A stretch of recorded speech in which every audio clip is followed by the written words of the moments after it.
Hello, everyone, and welcome to Community Bookstore's virtual event series. My name is Hal Levinka, and I'm the event director at the bookstore, and I'm absolutely thrilled today to be collaborating again with our friends at New Directions to welcome Jenny Erpenbeck live from Berlin to discuss her new memoir and essays, Not a Novel, with Neel Mukherjee, live from London.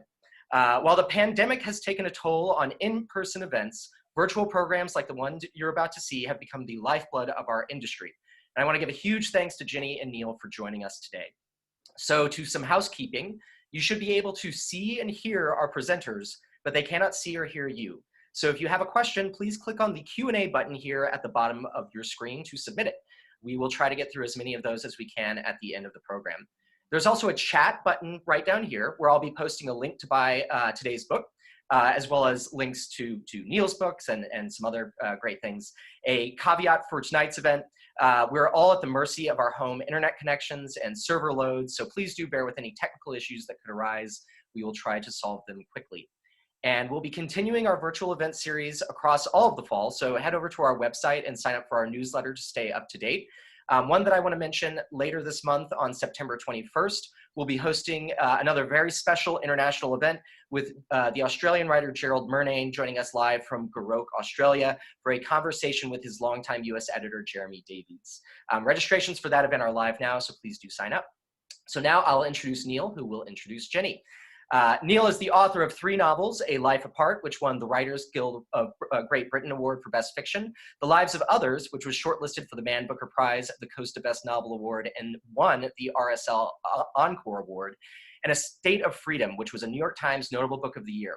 His book for Cahir series, Avian, was published in May 2020. He is a fellow of the Royal Society of Literature and divides his time between London and Cambridge, Massachusetts. So Neel, I'm going to turn things over to you. Hal, thank you very much. It's a great pleasure and honor to be in conversation with Jenny Erpenbeck. Jenny and I are friends. We have known each other for 10 years now, Jenny, I think. Yeah, at least 10 years. I'm not going to say much about Jenny because I don't think she needs any introduction. I have called her meaning every single word I meant, including the space between the words, the most brilliant European writer of my generation. She is already being touted for the Nobel Prize, and I think that actually by people like James Wood, and that is a measure of how much she is. Most critics don't say that about writers because the Nobel Prize is a chancy thing, but with Jenny, I think we all know that she's going to get it. I said it first 10 years ago, and people have stolen that idea from me. So, I want to set it on record here that you heard it first here. Well, you didn't hear it first here, but I did say it first. Jenny is the author of The Old Child, Visitation, The End of Days, and Go Went Gone. These are novels. The book that we are going to be discussing now, it's called, in my English edition, it's called Collected Writings and Reflections, but the American edition by New Directions has a much more beautiful title. It's called Towards a Memoir, or Scraps for a Memoir. Before we get started on this conversation, I would like to thank Prue Rowlandson at Granta, who got me to do this event, Mika Chu of New Directions, and of course, Hal Levinka. I would also like to thank the translator, Kurt Beals, in whose translation the book has been made available to the Anglophone world. And without Kurt Beals, there is no Not a Novel for me, and there is no conversation here with me and Jenny and with all of you witnessing this. So Kurt Beals, wherever you are, and I hope you're watching, thank you very much for this beautiful translation. Jenny, I felt a bit odd reading this book because you have always promised me that I was going to be your biographer. And now, now that you're giving away little details of this to people, I think, you're preempting my book. So I have a bone to pick with you, but we'll do that later. Okay, so what kind of a book is this? A recent review, a recent very glowing and a very perceptive and intelligent review in the Washington Post calls it a pig in a python kind of book, and actually talks of this as one great strength of the book. It contains essays, it contains memories, it contains a personal obituary, and I call it a personal obituary because it is not the obituary genre as we understand it. It contains many prize acceptance speeches. It contains reflections on writers, writing, including a lot about the self, about Jenny herself, about, yet the book, not for even the fraction of one sentence falls into self-absorption or self-enclosedness or narcissism or solipsism. It always gestures, like all of Jenny's work, it always gestures to the world, the bigger picture outside, the writer's place, and by extension, our place in the hall of trick mirrors called history. Let us begin with Ovid's Metamorphosis, which Jenny writes about as the one book she would take with her when she's on the run from the apocalypse. I'll start with the question: why is it that book that you will take with you when the world is on fire, as it is now? That's a good question for the beginning. I think what always fascinated me with this book was it's a story about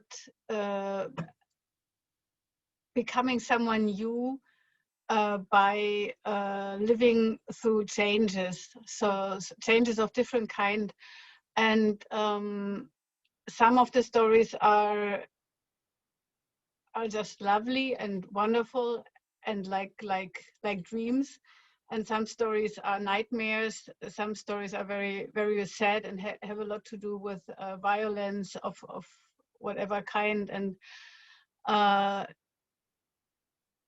my experience is whenever I opened the book, I could learn something new. So I would read it many, many times here and there, and this passage and that passage and this story and that story, and I could always find something I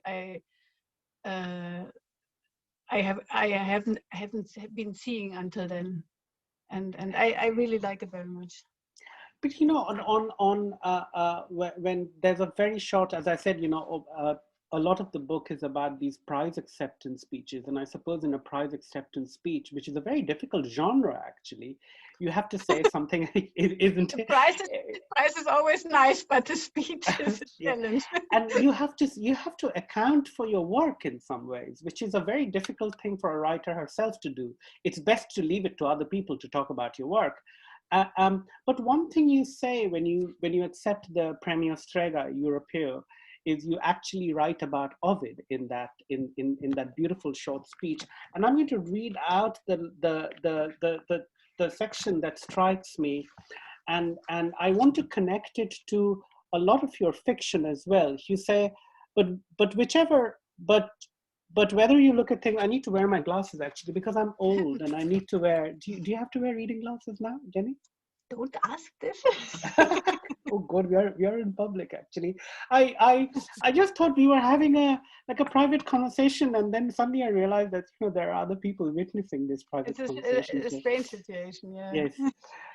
And in that speech, you say something. That whole speech is on Ovid and on Ovid's Metamorphosis, and you say, but whether you look at things from one side or the other, Ovid knows that every static state preserves within itself a process of becoming.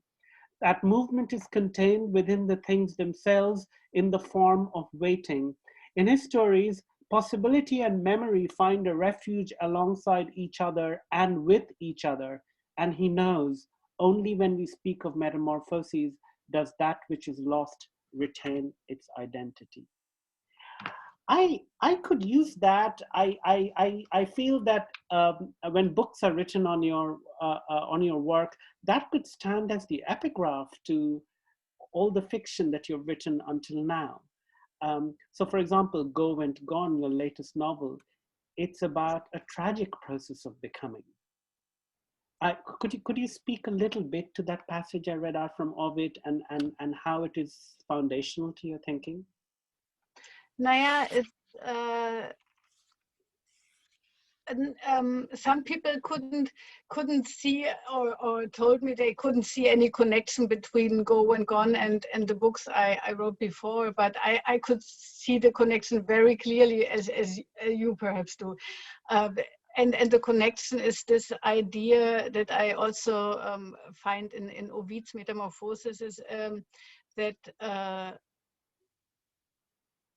there are different, you know, if you have to leave your home and you have to flee, like the refugees do in the book Go and Gone, they lose a lot of themselves that made them the person they are, like the family, the place where they stayed, also the profession they were busy with, and then they, when they are lucky, they reach Europe, but they have to invent themselves anew. They have to become someone else, and also in the same moment they have to keep a big part of themselves to survive, in order to survive, because you cannot become someone new from the very beginning. You are carrying things with you, like memories. I also wrote in one book, if someone has to flee, he can only take something with him that has no weight when he has to carry it, and this is music. So you could take with you the songs of your childhood, perhaps, or some poems or stories that were told you by your grandparents, perhaps, or whatever. So there is a part of you which stays the same, and then there is a part of you that has to be born in the new world where you arrived. So this interested me always, and also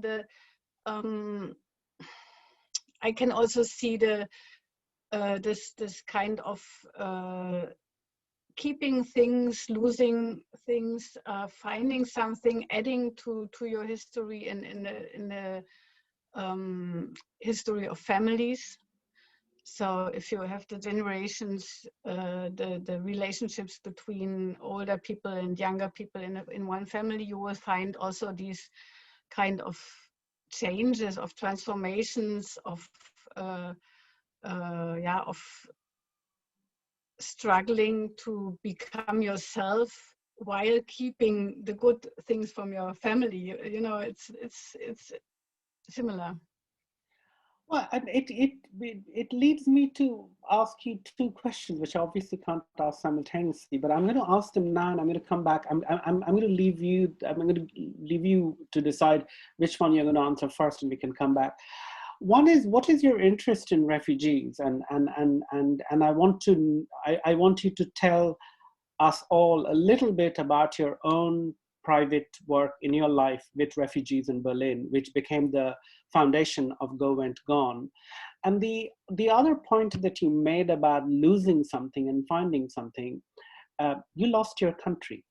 Between reading Magic Mountain and Confessions of Felix Kruller, or maybe Death in Venice, you say and I'm going to come to Man later, you lost your country, GDR, East Germany as it was called. And in a way, you have woven this private history into a far greater history of Europe and its dispossessed. And now you have extended that concern to the greater world outside, the dispossessed of the world outside Europe. I want you to talk a little bit about GDR and what it is to be an East German writer, or, you know, you are an East German writer, you are from a country which does not exist anymore in some ways. But can we also answer the refugee question? Like, what is your interest in refugees and this, like, why you came by it? And I know the private history, but I would like you to tell the audience here.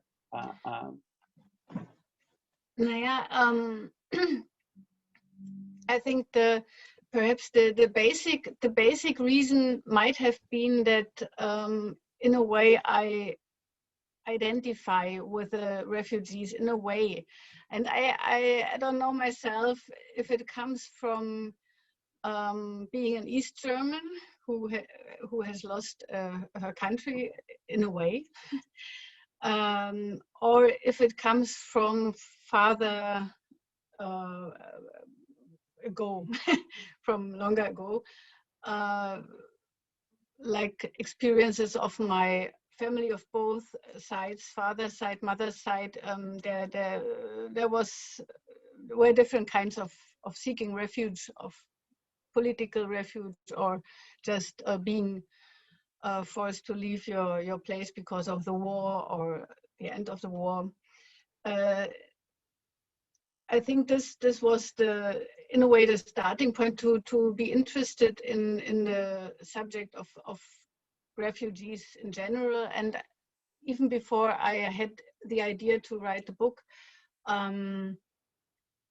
I would see some films, I would read some books about this issue. So like, what is the route that refugees are walking before they reach the coast, where they try to get over the ocean.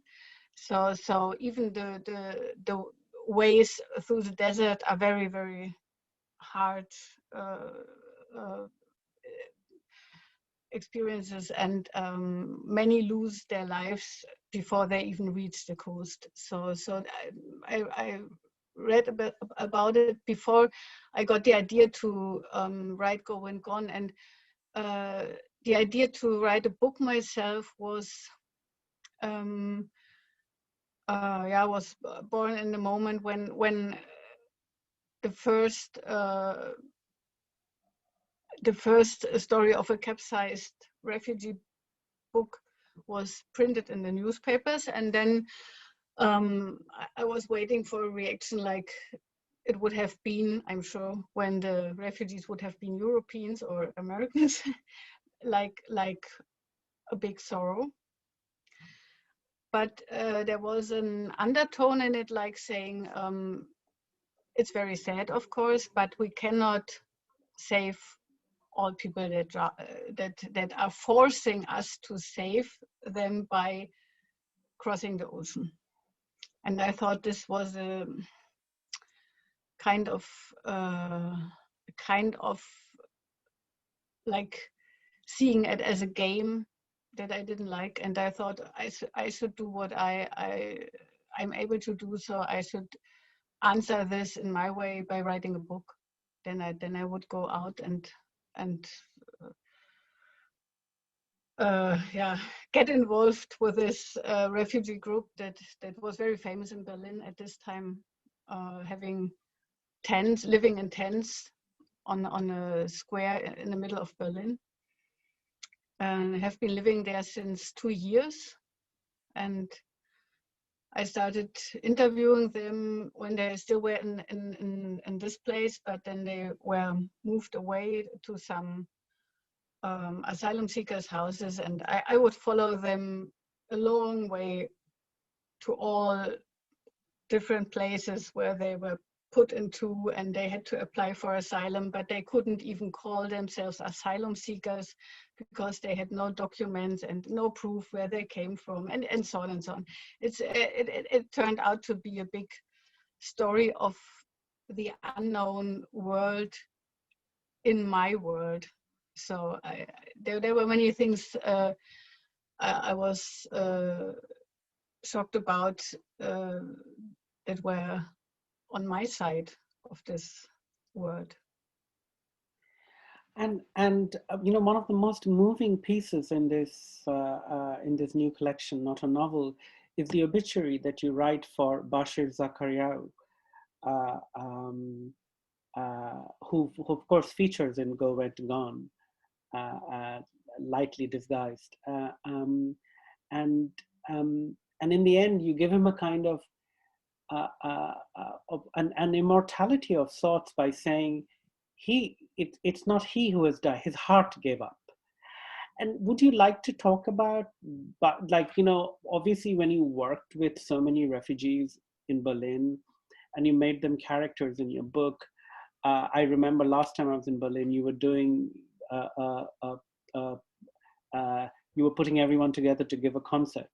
And I would just like to say that, you know, when the end game is so terrible that the state makes it impossible for people to live or work, and someone dies, what was the outcome of the whole thing? You know, actually, Germany, in the scheme of things, has been a much more compassionate country in than compared with other countries in Europe.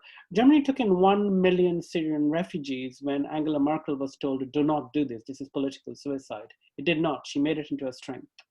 And you know, that kind of moral conviction that comes from thinking this is the good, the right thing to do, and compared with other European countries, you know, Germany seems like a moral beacon. Uh, um, but then you hear private stories, like I hear about Bashir Zachariah. How do you say? So how do you say his name? So it's like Zachariah. Zacharias, Zachariah. Yeah, I think they misspelled it in some document. And what is it like when these people that you worked for years, you know, they and you've written this intensely moving and novel that stretches history and makes it elastic and sees that, you know, as you write in the Ovid essay, we ourselves are the other. What does it mean when, you know, you're sitting down to write an obituary for someone like Bashir? I was really very, very sad when he died, and it came as a shock. It was not.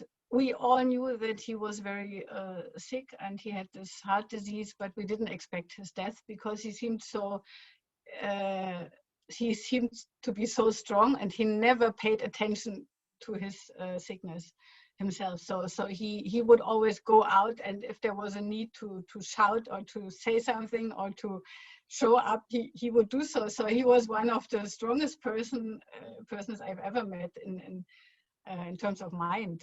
Mainly, he was a big one too, but but he was and he was I think he was a great politician. And the problem was that the Berlin Senate would never talk to him as a politician because he was a politician of no state. Yeah. He had people, but the people came from different African countries. So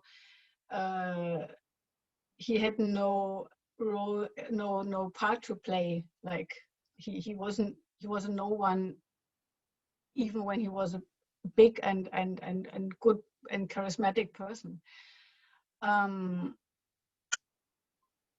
we until now we really miss him a lot. And he was someone who was very talented in keeping people together and founding a movement out of different people. So he would always concentrate on showing up as a movement and not just as a group of some refugees. And I think this made the point, because the idea was not to have some better conditions for his people. The idea was to criticize the European law about people who are seeking refuge. And in Germany, it's a bit better than in the most other countries in the world, because of the experiences we made ourselves during the Nazi time. Yeah. So it is written that political refugees will be taken.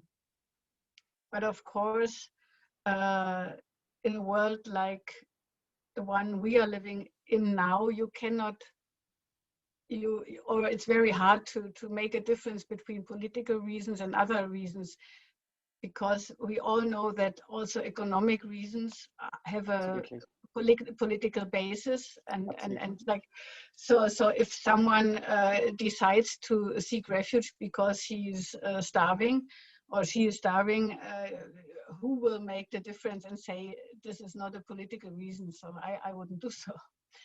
And the problem is that the colonialism destroyed structures in this continent. Yes. And the structures have been destroyed forever.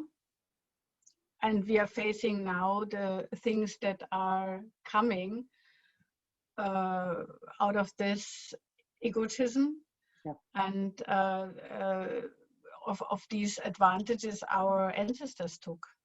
Yes. And this makes it much more complicated, because some people like the right-wing people would say, we are not guilty for the problems the Africans have now. Yeah. Of course, the problems are very, you know, you have to differentiate. Yes. Yes. Yes. From country to country, but many of the problems, I would say, come, for instance, from the borders that have been put by European people, just like to make a division to you know, to take this part or that part. The borders have nothing to do with the people that were living there, and we can see that it is until now a big problem. Like people like the Tuareg, for instance, they want to have their own state, and they cannot have their own state. They are split over 3 countries, so there will never be an option to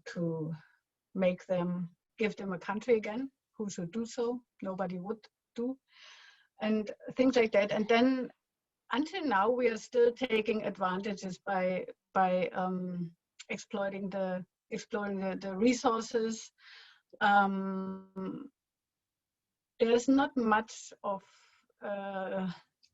support in teaching them how to explore the resources themselves, in terms of education, of universities, or you know, the capitalist system is not made for the solidarity. But I think that the main problem is a deeper one than just to take this or that amount of refugees that already fled. They shouldn't be forced to flee their home. They are not really happy in Germany. It's like, you know, they don't have this glorious life they would like to have. And many of them would like to go back, but they have no chance to get a job. They have not a good education to found something themselves. So there's a big problem. And I really liked what Angela Merkel did in 2015, and she's like you know, an example. Yeah. But as we can see now, with the problem that is there now in Lesbos, in the refugee camp which burned down, we can see there's still a problem, and even now no one else wants to take them. There are people without any tent or whatever. They are children, and they are discussing about taking the people from there. So it's a long discussion. The last weeks you could see all Europeans discuss about taking children or not taking children. And you know, it's like, we are compared to these people, we all have enough money, and it could be done. It could be done, and it should be done. And parallel, they should try to find solutions that are more that like enable them to stay where they want to stay.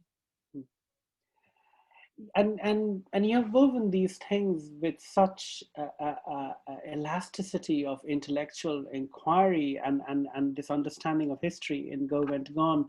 I want to circle back to something you said about earlier, and a lot of these pieces in Not a Novel come back to or allude to the idea of, you know, how a chunk of your life was spent in a country that does not exist anymore, or spent negotiating borders. And I think you're the great novelist of among many things, you're the great novelist of borders, I feel.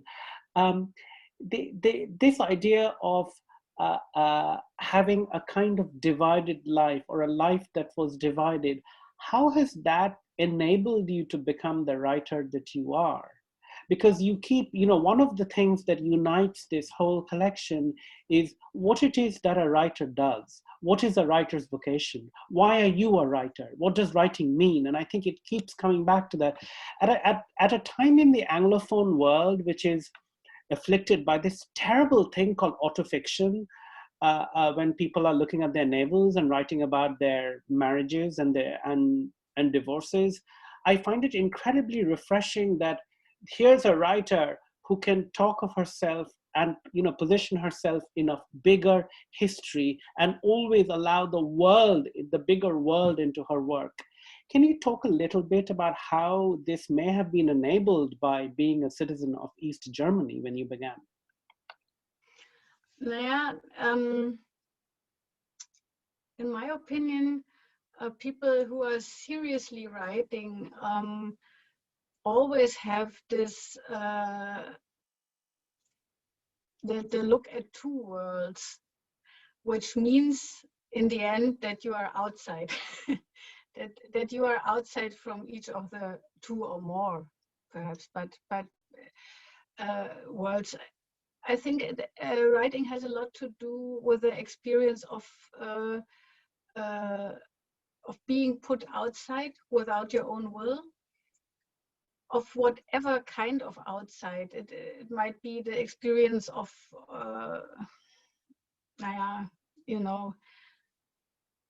of different countries, of different cultures, of like a childhood that perhaps was not as happy as the childhood of others. Or I think the starting point is that you are like put outside, and you look at two worlds with one look from outside, from a distance. And I think what makes it interesting is that you see the relativity of two worlds. Yeah. So when I see the end of East Germany, I don't only see the end of East Germany. I also see the end of a system in general. Yes. So I can see the end in general in all systems. It's not like having lost one country and that's it and I'm sad. But it's like, aha, the experience so quickly, a whole system, all the ideas, all the hopes, all the despairs, all the relations, your daily routines, what you could buy in the shops, whatever kind of thing can disappear in like 1 minute, yes. or like one week. So, and you learn, you learn this is how it can be, and if it happened once, it can happen again. So it's for a writer, it's a good experience. For me as a human being, it was in some aspects it was sad. In some aspects it was good. Yeah. But it gave me the ability to step back and to look from a bigger distance. I think this is the gift. Yes, it is. Yes, it is a gift. Now, one of the most moving essays in this book is a very short one called Open Bookkeeping. It's about your mother's death and then trying to deal with all the things that she left behind, all the possessions that you were left with. And throughout that essay, you are attempting to find a way, to answer a question on certain forms, like tax forms or capital gains forms or inheritance forms. And even if you say all the material things that a person has, it would never encompass the whole person. It's only a very tiny amount of what a human being is, if you can aggregate all their possessions and say, okay, I have inherited this. You've inherited much more than that. And I link it in my head to the lecture on becoming a member of the Berlin Academy, where you talk about, you asked that question, what constitutes, it's a series of questions, that lecture to the Berlin Academy. And the question, it seems to me, that you're asking is, what constitutes a human being? I have to put on my glasses again.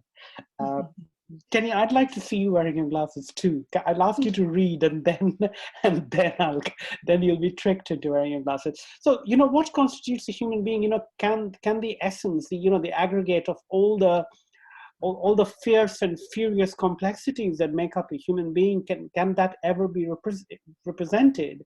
As you say, a writer writes because, you write in your Hans Fallada Prize lecture that a writer writes because we find it hard to make ourselves understood. By extension, it's also, the difficulty of making others understood. You end the Berlin lecture by saying, I hope we'll be able to talk about all these things of which language is just the shell.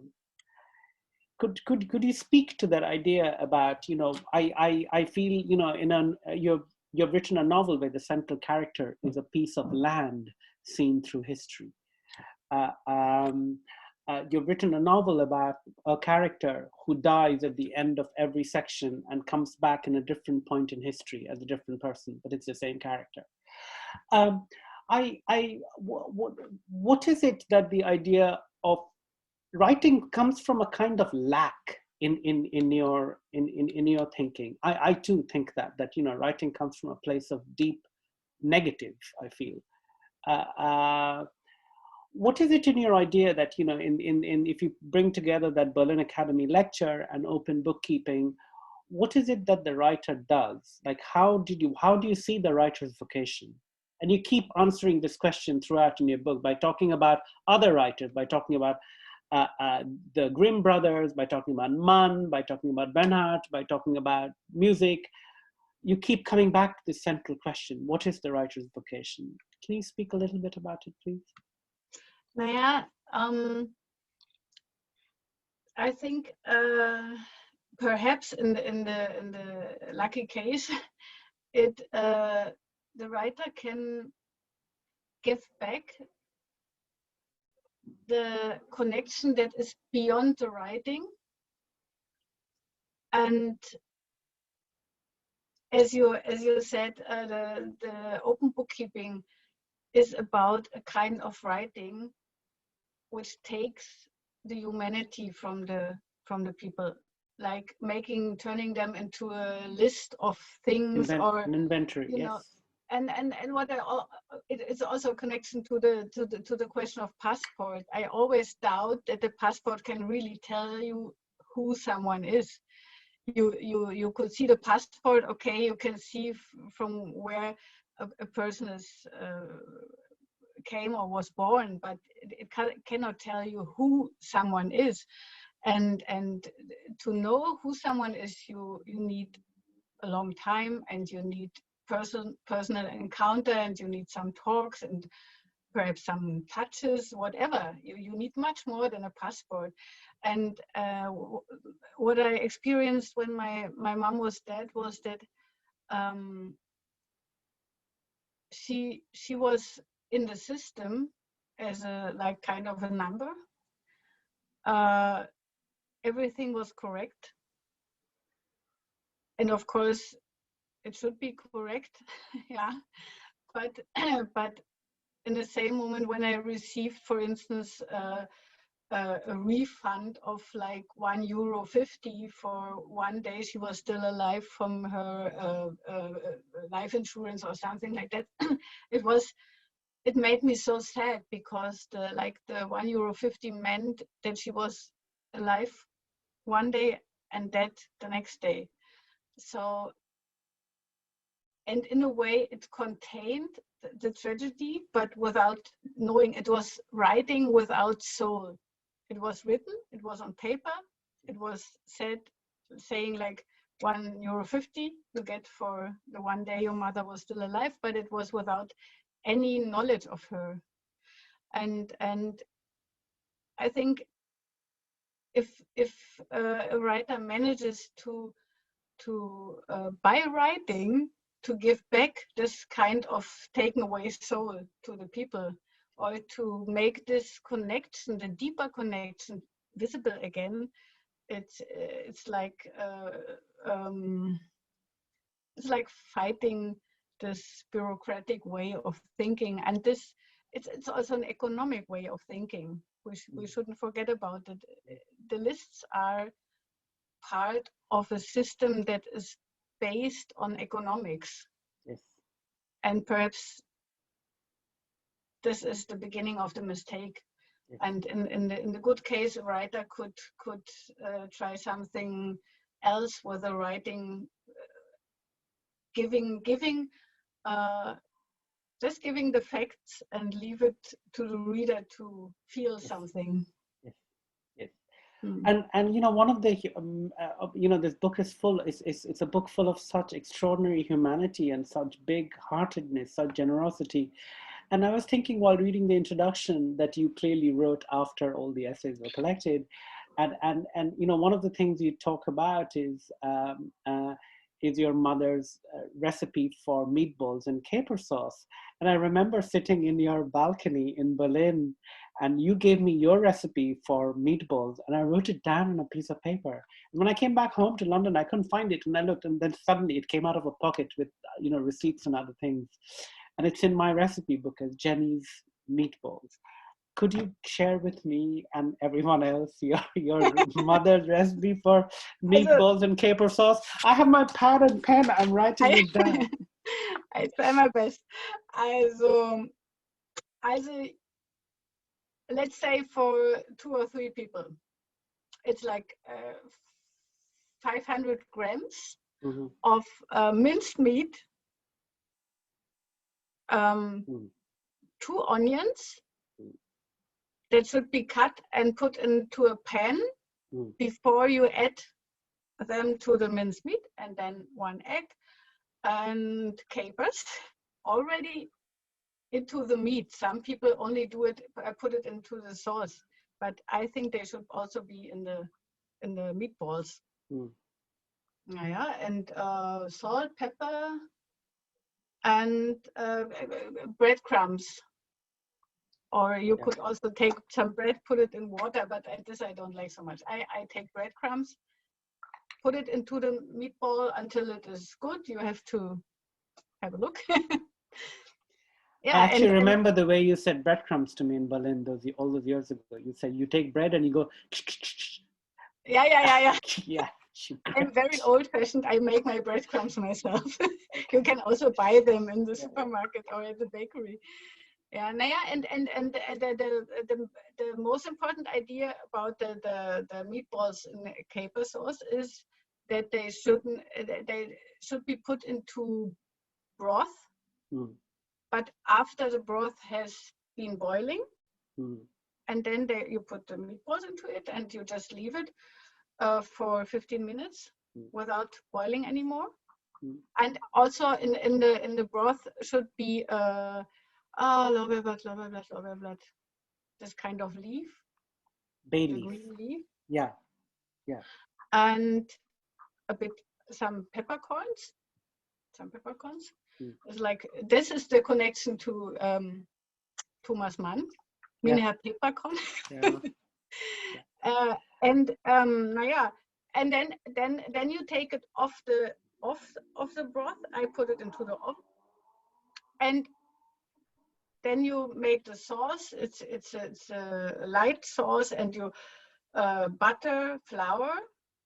Then you add the broth. Then you put some sour cream, some white wine, and in the end you put the meatballs into this sauce, and that's it.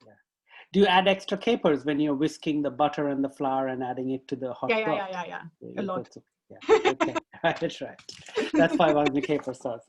Okay, I was going to talk about Thomas Mann. I was going to talk about Thomas Mann as well. Jenny won the very prestigious Thomas Mann Prize, and we share this. We have this Mann connection. I was in Lübeck too when I was doing a book tour. So it's a city down very close to my heart. But I promised Hal that I would open it up to questions and answers from the audience after 45 minutes of a discussion, and it's exactly 19:45 by my British clock now, and Hal is here, and Hal is going to be fielding questions. I wrote down the entire recipe, so I'll be making that. So did I. Yeah. If anyone watching wants it, just email us and I'll figure it out. Yeah, I can write it down and you can send it to whoever wants to make the cake for so. I'll put it in the YouTube listing so everyone can get it. Okay, so let's take some questions. And in fact, you know, there is a question that actually does bridge into Thomas Mann. Can you talk a bit about the literary influences that you discuss in the book?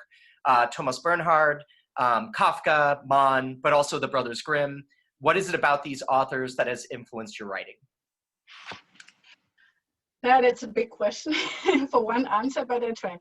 Naja, also, I think there are different aspects. Also, when I first read Thomas Mann, I was surprised by his humor. I really laughed a lot, and I was so I liked it so much because it was so.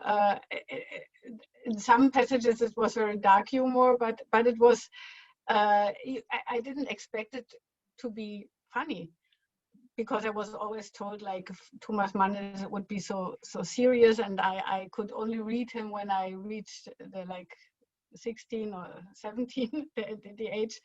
So I was very surprised that it was so easy to read and so much fun. What I only what should I say? Kafka can tell you how simple you can tell a story, but how deep the story can be, even if it is very simply told, so to say. It's very clear, very, very pure. It's easy to read, but later on you have to think a lot about it, and it stays with you forever. I also like, naja, it's hard. Thomas Mann, for instance, is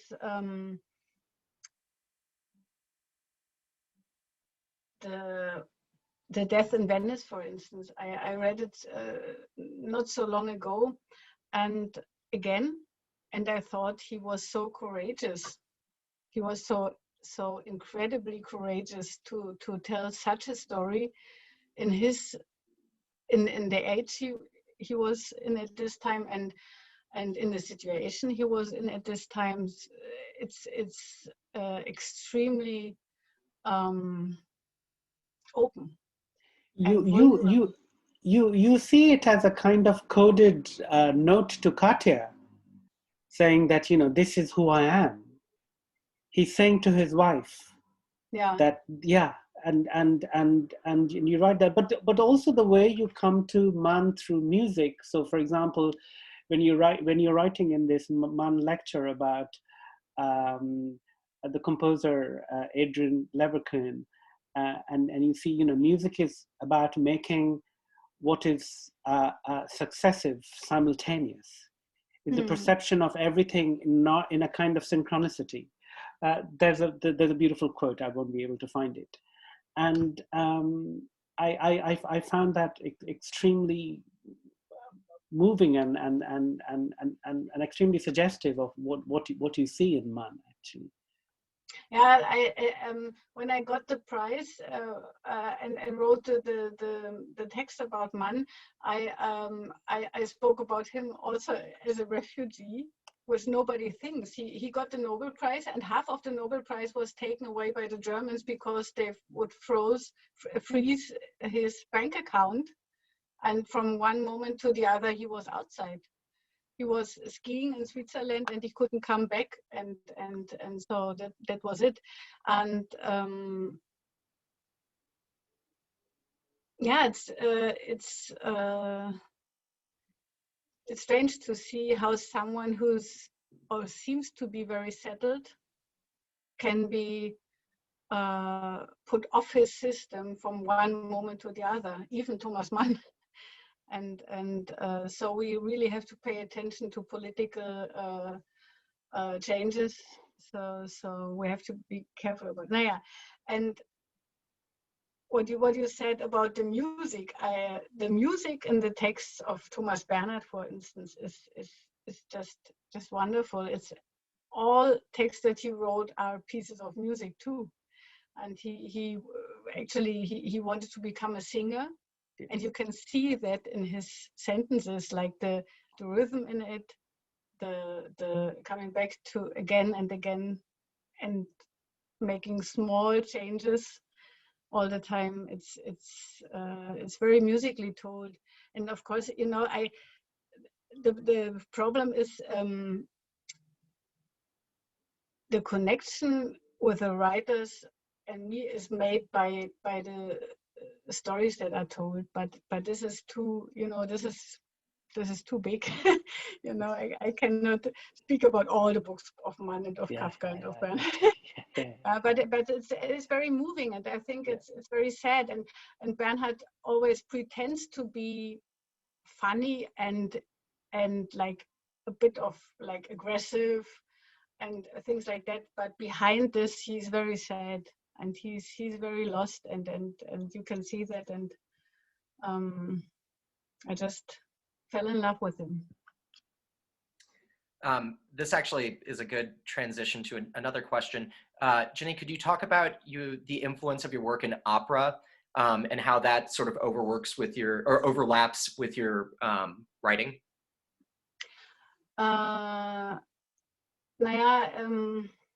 As perhaps some of the people in the audience know, I come from a family of writers.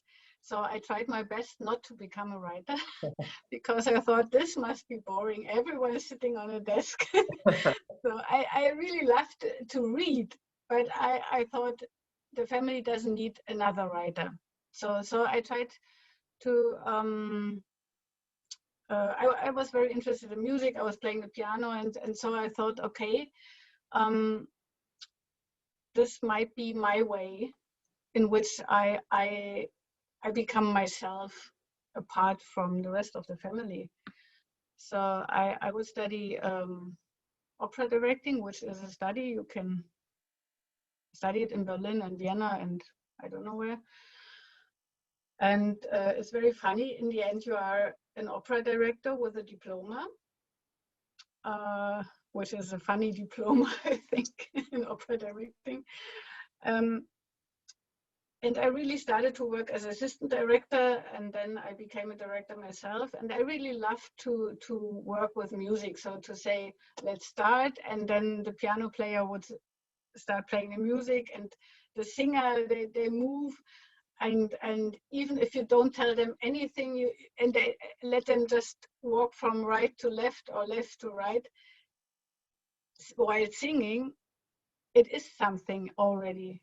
It doesn't need much of directing. It's from the beginning, there is something there, and I liked it very much.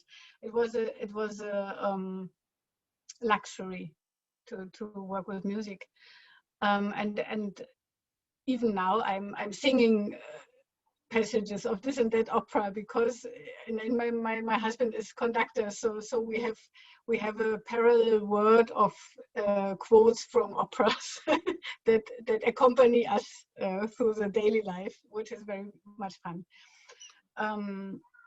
Yeah, and at the same time I thought, okay, I wrote something, and I already had written the story of the old child, which was in my drawer when I was assistant director in Graz in Austria.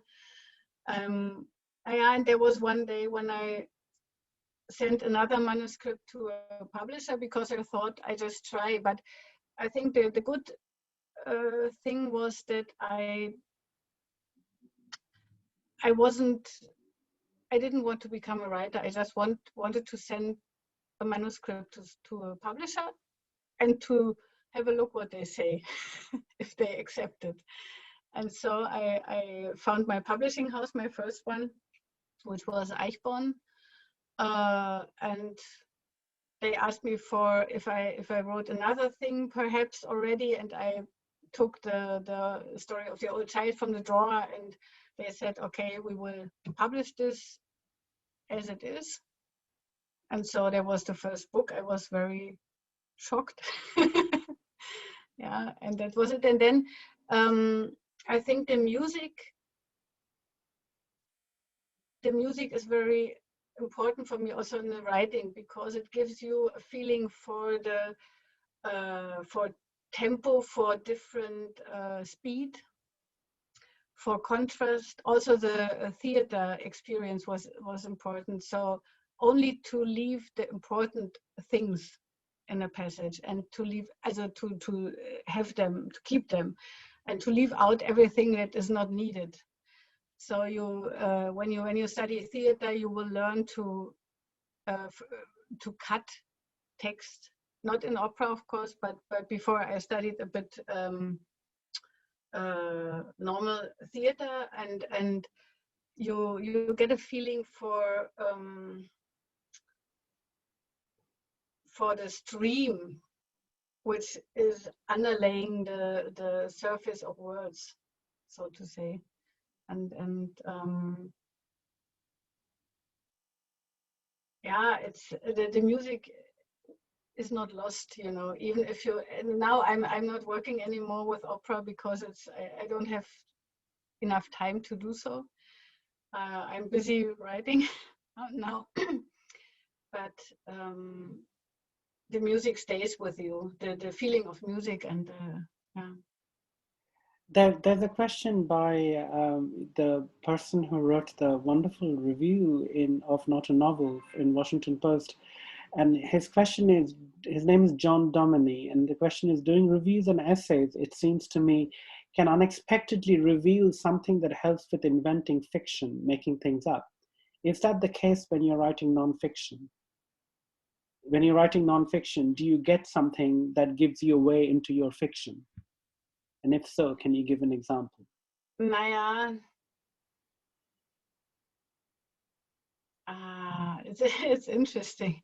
Naja, it's a very difficult question to answer, isn't it? Naja, in a way, I think I'm not able to write something that is nonfiction. I perhaps automatically it turns into something. If you start writing it, you need a center of a passage, and you will need the center of a passage also for nonfiction. Also, at least I do so. It's like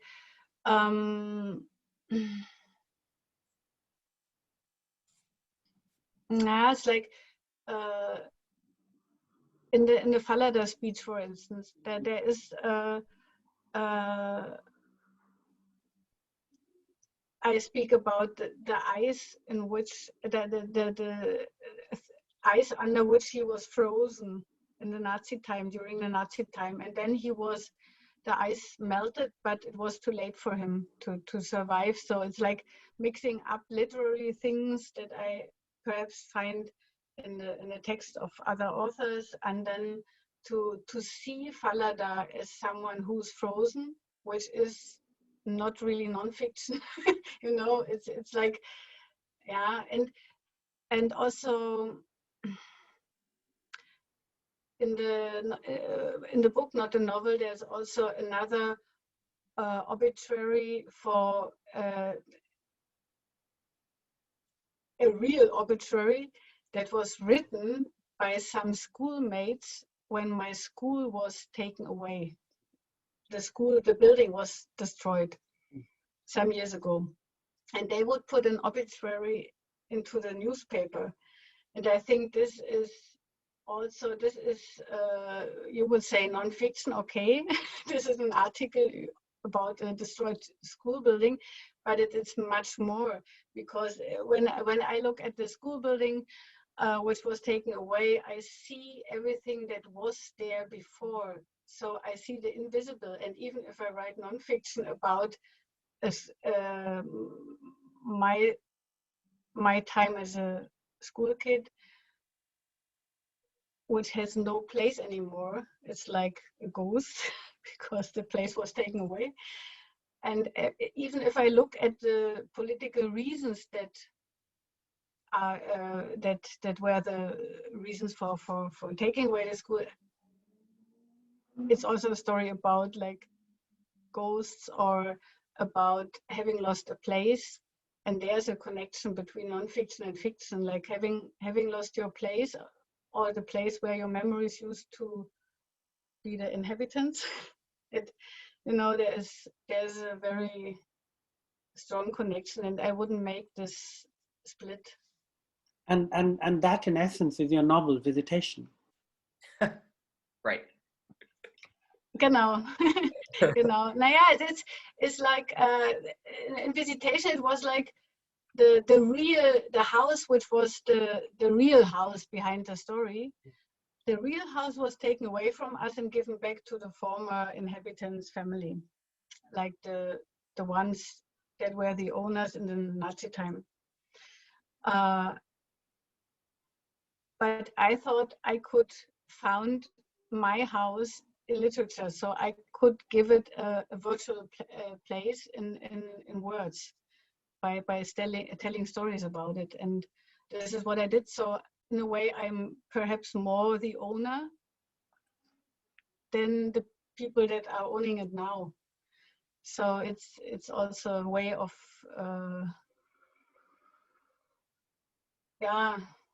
of giving your memories a place. So we've reached our hour. That was absolutely fantastic. Thank you so much, Jenny, for joining us. Neel for joining us. Thank you very much. These international events on the weekends are so much fun. The book is not a novel. I just posted another link in the chat if you want to check it out and maybe pick it up from the bookstore. And otherwise, I just want to wish everybody a great weekend, no matter where you are in the world, and everyone be well. Thanks again, Jenny and Neel. Thank you. Can I say something to Jenny without the audience listening in?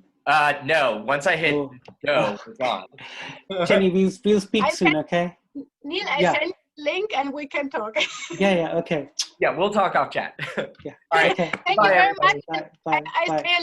I just want to say goodbye to am I still on? Yeah. I just want to say goodbye to all people that know me and that I really like from my publishing house, from New Directions, and of course Kurt Beers. I hope he's listening, and this is my first session I did this way. I'm very Fantastic. happy. It was great. It took to it right away. Okay, everybody. Bye-bye. Bye. Terrific.